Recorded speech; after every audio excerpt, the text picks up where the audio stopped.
ओम शांति 14 मे 2026 प्रातः मुरली बाबा कहते मीठे बच्चे बाबा जेपरी प्रेमर सागर अटंती तांको भली प्रेम दुनिया रे केही भी करि परिबे नाही। सेहीपरि तुमे पिला माने मध्य पितांको समान हुओ, काहाकु भी नाराज कर नाही।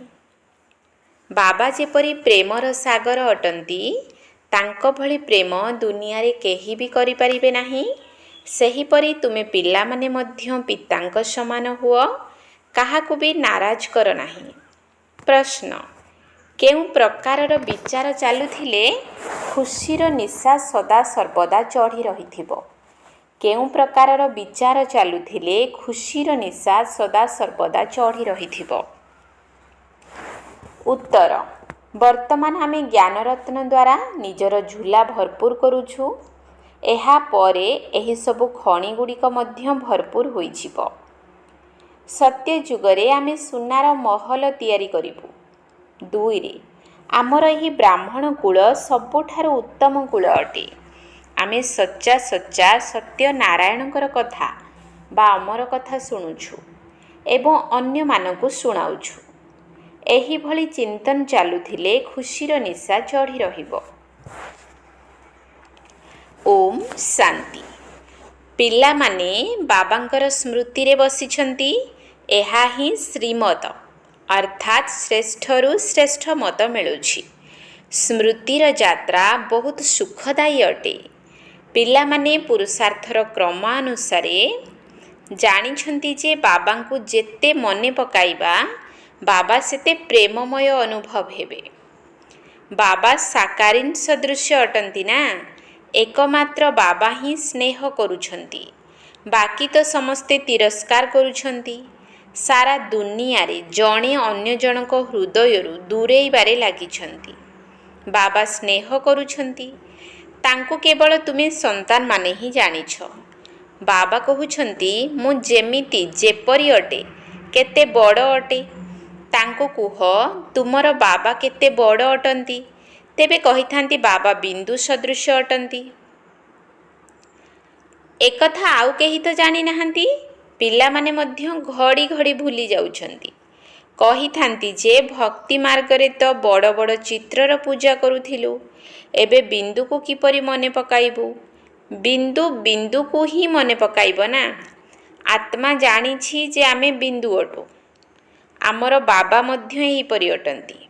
आत्मा ही राष्ट्रपति, आत्मा ही चाकर आदि होइथाए। आत्मा ही अभिनय करिथाए। बाबा सबुठारु स्वीट अर्थात मधुमय अटंती। समस्ते तांको मने पकाउछंती जे हे पतित पावन दुख हर्ता सुख करता आस। एबे तुम संतान मानकर एही निश्चय रहिछि जे आमे जाहाकू बिंदु बोली कहुछु से बहुत सूक्ष्म अटंती। किंतु तांकर महिमा केते श्रेष्ठ। जदिও तांकर महिमार गायन करुछंती, से ज्ञानर सागर शांतिर सागर अटंती, किंतु बुझु नाहंती कि से किपरि आसी सुख देउछंती। मधुर संतान माने प्रत्येक जानिछंती जे किए किए केते पर्यंत श्रीमत पालन करुछंती। सेवा करिबा पई श्रीमत मिलुछि। एठारे बहुत मनुष्य बेमार अटंती। अनेक सुस्थ मनुष्य मध्य अछंती। भारतवासी जानिछंती जे सत्य जुगरे आयुष बहुत बड़, प्रायतः 125 रु 150 वर्ष थिला। सेठारे प्रत्येक निज निजर संपूर्ण आयु भोग करिवे। एहा तो बिल्कुल बिकारी दुनिया अटे, जहा आउ अल्प समय रहिछि। मनुष्य माने वर्तमान मध्य बहुत बड़ बड़ धर्मशाला मान आदि तैयारी करुछंती। जानि नाहंती जे आउ बाकी केते समय रहिछि। मंदिर आदि तैयारी करी लक्ष लक्ष टंका खर्च करुछंती।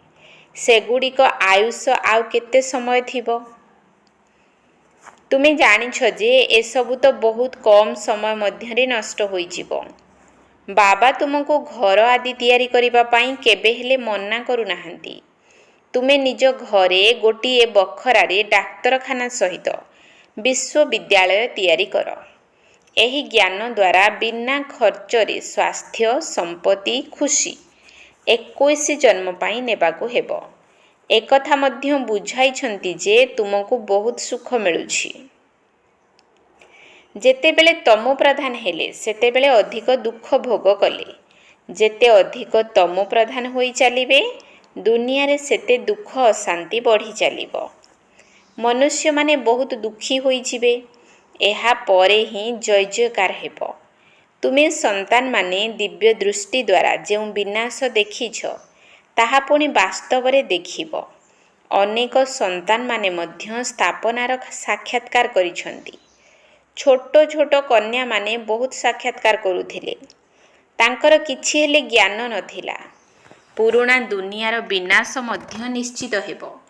ତୁମେ ପିଲାମାନେ ଜାଣିଛ ବାବା ହିଁ ଆସି ସ୍ୱର୍ଗର ସମ୍ପତ୍ତି ଦେଉଛନ୍ତି। ଉଚ୍ଚ ପଦ ପାଇବା ପାଇଁ ପିଲାମାନଙ୍କୁ ପୁରୁଷାର୍ଥ କରିବାକୁ ହେବ। ତୁମ ସନ୍ତାନମାନଙ୍କୁ ବାବା ବସି ଏହିସବୁ କଥା ବୁଝାଉଛନ୍ତି। ସେମାନେ ଜାଣିନାହାନ୍ତି ଯେ ବାକି ଆଉ ଅଳ୍ପ ସମୟ ଅଛି। ବାବା କହୁଛନ୍ତି ମୁଁ ଦାତା ଅଟେ, ମୁଁ ତୁମକୁ ଦେବାକୁ ଆସିଛି। ମନୁଷ୍ୟ କହୁଛନ୍ତି ପତିତ ପାବନ ଆସ, ଆସି ଆମକୁ ପବିତ୍ର କରାଅ। ବାବା କହୁଛନ୍ତି ପ୍ରଥମେ ତୁମେ କେତେ ବୁଦ୍ଧିମାନ ଥିଲ, ସତୋପ୍ରଧାନ ଥିଲ, ଏବେ ତ ତମୋ ପ୍ରଧାନ ହୋଇଯାଇଛ। ଏବେ ଏ ସବୁ ଜ୍ଞାନ ମଧ୍ୟ ତୁମ ବୁଦ୍ଧିରେ ଆସିଲା। ଆଗରୁ ବୁଝିନଥିଲ ଯେ ଆମେ ହିଁ ବିଶ୍ୱରେ ରାଜତ୍ୱ କରୁଥିଲୁ। ତୁମେ ହିଁ ବିଶ୍ୱର ମାଲିକ ଥିଲ, ପୁଣି ହେବ ନିଶ୍ଚିତ। ଇତିହାସ ଭୂଗୋଳର ପୁନରାବୃତ୍ତି ହେବ। ବାବା ବୁଝାଉଛନ୍ତି ମୁଁ 5000 ବର୍ଷ ପୂର୍ବରୁ ଆସିଥିଲି। ତୁମକୁ ସ୍ୱର୍ଗର ମାଲିକ କରାଇଥିଲି। ପୁଣି ତୁମେ 84 ଜନ୍ମର ସିଡ଼ି ଓହ୍ଲାଉଛ। ଏହି ବିସ୍ତାରର କଥା କୌଣସି ବି ଶାସ୍ତ୍ରରେ ନାହିଁ। ଶିବ ବାବା କ'ଣ କୌଣସି ଶାସ୍ତ୍ର ଆଦି ପଢ଼ିଛନ୍ତି? ତାଙ୍କୁ ତ ଜ୍ଞାନର ଅଥରିଟି ବା ଅଧିକାରୀ କୁହାଯାଉଛି। ଦୁନିଆରେ ମଧ୍ୟ ଶାସ୍ତ୍ର ଆଦି ପଢ଼ି ଶାସ୍ତ୍ରର ଅଧିକାରୀ ହୋଇଥାନ୍ତି। ସେମାନେ ମଧ୍ୟ ଗାୟନ କରୁଛନ୍ତି ଯେ ପତିତ ପାବନ ଆସ। ଗଙ୍ଗା ସ୍ନାନ କରିବାକୁ ଯାଇଥାନ୍ତି। ବାସ୍ତବରେ ଏହି ଭକ୍ତି ଗୃହସ୍ଥୀମାନଙ୍କ ପାଇଁ ଅଟେ। ବାବା ବସି ବୁଝାଉଛନ୍ତି। ସେମାନେ ମଧ୍ୟ ଜାଣିନାହାନ୍ତି ଯେ କିଏ ସଦ୍ଗତିଦାତା ଅଟନ୍ତି। ବାବା ବୁଝାଉଛନ୍ତି ତୁମେ ମୋତେ ଡାକୁଛ, ହେ ପତିତ ପାବନ ଆସ। ମୁଁ ତୁମକୁ ପବିତ୍ର କରାଉଛି। ମୁଁ ତୁମକୁ ପାଠ ପଢ଼ାଇବା ପାଇଁ ଆସିଛି। କିନ୍ତୁ ଏପରି କୁହାଯିବ ନାହିଁ ଯେ ଆମ ଉପରେ କୃପା କରନ୍ତୁ। ମୁଁ ତ ଶିକ୍ଷକ ଅଟେ। ତୁମେ କୃପା ଆଦି କାହିଁକି ମାଗୁଛ? ଆଶୀର୍ବାଦ ତ ଜନ୍ମ ଜନ୍ମ ଧରି ପ୍ରାପ୍ତ କରି ଆସିଛ। ଏବେ ଆସି ମାତା ପିତାଙ୍କର ସମ୍ପତ୍ତିର ମାଲିକ ହୁଅ। ଆଉ ଆଶୀର୍ବାଦ କ'ଣ କରିବି? ସନ୍ତାନ ଜନ୍ମ ହେଲା ତ ପିତାଙ୍କ ସମ୍ପତ୍ତିର ମାଲିକ ହେଲା। ଲୌକିକ ପିତାଙ୍କୁ କ'ଣ କହିଥାନ୍ତି କି ଆମ ଉପରେ କୃପା କର? ଏଠାରେ ତ କୃପାର କୌଣସି କଥା ହିଁ ନାହିଁ। କେବଳ ବାବାଙ୍କୁ ହିଁ ସ୍ମରଣ କରିବାକୁ ପଡ଼ିବ। ଏକଥା ମଧ୍ୟ କେହି ଜାଣିନାହାନ୍ତି ଯେ ବାବା ବିନ୍ଦୁ ଅଟନ୍ତି। ଏବେ ତୁମକୁ ବାବା ବତାଇଛନ୍ତି। ସମସ୍ତେ କହୁଛନ୍ତି ମଧ୍ୟ ପରମପିତା ପରମାତ୍ମା ଗଡ୍ ଫାଦର ସୁପ୍ରିମ୍ ସୋଲ୍। ତେଣୁ ସେ ପରମାତ୍ମା ହେଲେ ନା, ସେ ହେଉଛନ୍ତି ସର୍ବୋଚ୍ଚ। ବାକି ସମସ୍ତେ ଆତ୍ମା ଅଟନ୍ତି ନା। ସର୍ବୋଚ୍ଚ ପିତା ଆସି ନିଜ ସମାନ କରାଉଛନ୍ତି। କାହାରି ବୁଦ୍ଧିରେ କ'ଣ ଏକଥା ଥିବ ଯେ ବେହଦ୍ର ବାବା ଯିଏ ସ୍ୱର୍ଗର ରଚୟିତା ଅଟନ୍ତି, ସେ ଆସି ସ୍ୱର୍ଗର ମାଲିକ କରାଉଛନ୍ତି। ତୁମେ ଏବେ ଜାଣୁଛ ଶ୍ରୀକୃଷ୍ଣଙ୍କ ହାତରେ ସ୍ୱର୍ଗର ଗୋଲକ ଅଛି। ପିଲା ଗର୍ଭରୁ ଜନ୍ମ ହେବା ମାତ୍ରେ ତାର ଆୟୁଷ ଆରମ୍ଭ ହୋଇଥାଏ। ଶ୍ରୀକୃଷ୍ଣ ତ ପୁରା 84 ଜନ୍ମ ନେଉଛନ୍ତି। ଗର୍ଭରୁ ବାହାରକୁ ଆସିଲେ ସେହି ଦିନଠାରୁ 84 ଜନ୍ମ ଗଣନା କରାଯିବ। ଲକ୍ଷ୍ମୀ ନାରାୟଣଙ୍କୁ ତ ବଡ଼ ହେବା ପାଇଁ 30-35 ବର୍ଷ ଲାଗିବ ନା। ତେବେ ସେହି 30-35 ବର୍ଷ ତ 5000 ବର୍ଷରୁ କମ୍ କରିବାକୁ ପଡ଼ିବ। ଶିବ ବାବାଙ୍କର ବୟସ ତ ଗଣନା କରିପାରିବ ନାହିଁ। ଶିବ ବାବା କେବେ ଆସିଲେ ସଠିକ୍ ସମୟ କହିପାରିବେ ନାହିଁ। ଆରମ୍ଭରୁ ସାକ୍ଷାତକାର ହେଉଥିଲା। ମୁସଲମାନ ଲୋକେ ମଧ୍ୟ ସୂକ୍ଷ୍ମବତନରେ ବଗିଚା ଆଦି ଦେଖୁଥିଲେ। ଏପରି ନବଧା ଭକ୍ତି ତ ଏମାନେ କେହି ହେଲେ କରିନାହାନ୍ତି। ଘରେ ବସି ସ୍ୱତଃ ଧ୍ୟାନରେ ଚାଲି ଯାଉଥିଲେ। ଭକ୍ତମାନେ ତ କେତେ ନବଧା ଭକ୍ତି କରୁଛନ୍ତି। ଏବେ ବାବା ଆସି ସମ୍ମୁଖରେ ବୁଝାଉଛନ୍ତି। ବାବା ଦୂର ଦେଶରୁ ଆସିଛନ୍ତି। ଏକଥା ପିଲାମାନେ ଜାଣିଛନ୍ତି। ବ୍ରହ୍ମାଙ୍କ ଶରୀରରେ ପ୍ରବେଶ କରି ଆମକୁ ପଢ଼ାଉଛନ୍ତି। କିନ୍ତୁ ପୁଣି ବାହାରକୁ ଯିବା ଦ୍ୱାରା ନିଶା କମ୍ ହୋଇଯାଉଛି। ଯଦି ବାବାଙ୍କ ସ୍ମୃତିରେ ରହିବ ତେବେ ଖୁସିର ନିଶା ମଧ୍ୟ ଚଢ଼ି ରହିବ ଏବଂ ତୁମର କର୍ମାତୀତ ଅବସ୍ଥା ହୋଇଯିବ। କିନ୍ତୁ ଏଥିରେ ସମୟ ଦରକାର। ଏବେ ଦେଖ, ଶ୍ରୀକୃଷ୍ଣଙ୍କ ଆତ୍ମାରେ ଏହି ଅନ୍ତିମ ଜନ୍ମରେ ପୁରା ଜ୍ଞାନ ରହିଛି। ପୁଣି ଗର୍ଭରୁ ଜନ୍ମ ନେବା ମାତ୍ରେ ପଇସାକର ମଧ୍ୟ ଜ୍ଞାନ ରହିବ ନାହିଁ।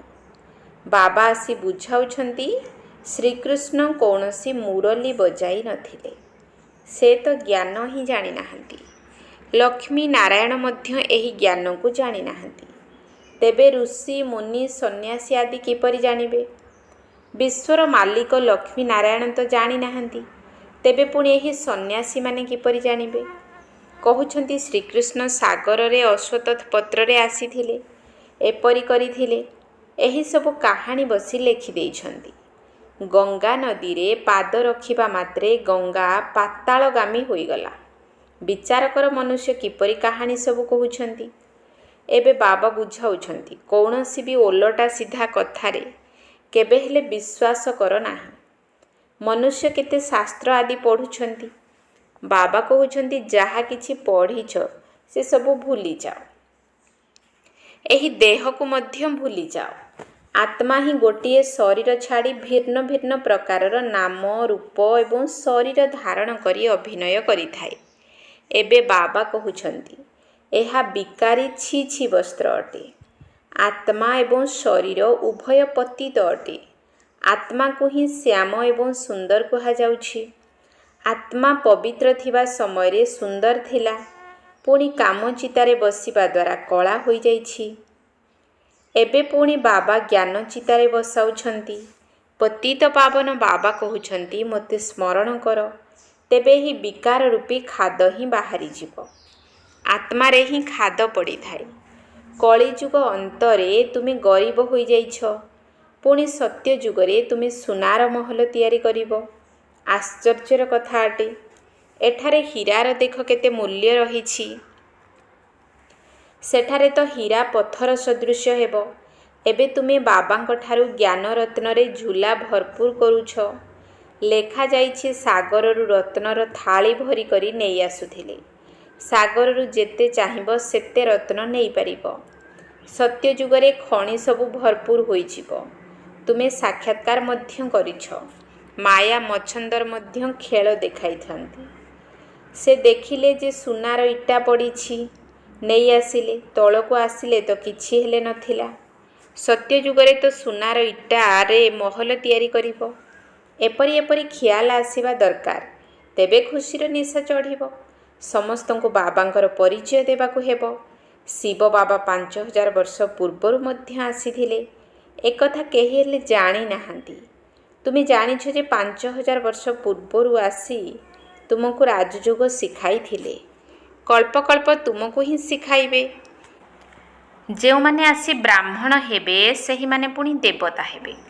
ବିରାଟ ରୂପର ଚିତ୍ର ମଧ୍ୟ ତିଆରି କରିଥାନ୍ତି। ସେଥିରେ ବ୍ରାହ୍ମଣମାନଙ୍କର ଚୁଟିକୁ ଗୁପ୍ତ କରିଦେଇଛନ୍ତି। ବ୍ରାହ୍ମଣମାନଙ୍କର କୂଳ ବହୁତ ଉତ୍ତମ ବୋଲି ଗାୟନ ରହିଛି। ସେମାନେ ଲୌକିକ ଓ ତୁମେ ଅଲୌକିକ ବ୍ରାହ୍ମଣ ଅଟ। ତୁମେ ସମସ୍ତଙ୍କୁ ସତ୍ୟ କଥା ଶୁଣାଉଛ। ଏହା ହିଁ ସତ୍ୟ ନାରାୟଣଙ୍କ କଥା, ଅମର କଥା। ବାବା ତୁମକୁ ଅମର କଥା ଶୁଣାଇ ଅମର କରୁଛନ୍ତି। ଏହି ମୃତ୍ୟୁ ଲୋକର ବିନାଶ ହୋଇଯିବ। ଶିବ ବାବା କହୁଛନ୍ତି, ମୁଁ ତୁମକୁ ନେବାକୁ ଆସିଛି। କେତେ ଢେର ଆତ୍ମାମାନେ ରହିବେ। ଆତ୍ମା ଘରକୁ ଫେରିବା ସମୟରେ କୌଣସି ଶବ୍ଦ ହୁଏ ନାହିଁ। ମହୁମାଛିଙ୍କର ଦଳ ଯିବା ସମୟରେ କେତେ ଶବ୍ଦ ହୋଇଥାଏ। ରାଣୀ ମହୁମାଛି ପଛରେ ସମସ୍ତେ ଧାଇଁଥାନ୍ତି। ତାଙ୍କର ପରସ୍ପର ମଧ୍ୟରେ କେତେ ଏକତା ରହିଥାଏ। ଭ୍ରମରୀର ଉଦାହରଣ ମଧ୍ୟ ଏଠିକାର ଅଟେ। ତୁମେ ସମସ୍ତଙ୍କୁ ମନୁଷ୍ୟରୁ ଦେବତା କରିଦେଉଛ। ତୁମେ ପତିତମାନଙ୍କୁ ଜ୍ଞାନର ଭୁଁ ଭୁଁ କରୁଛ। ତେଣୁ ସେମାନେ ପବିତ୍ର ବିଶ୍ୱର ମାଲିକ ହୋଇଯାଉଛନ୍ତି।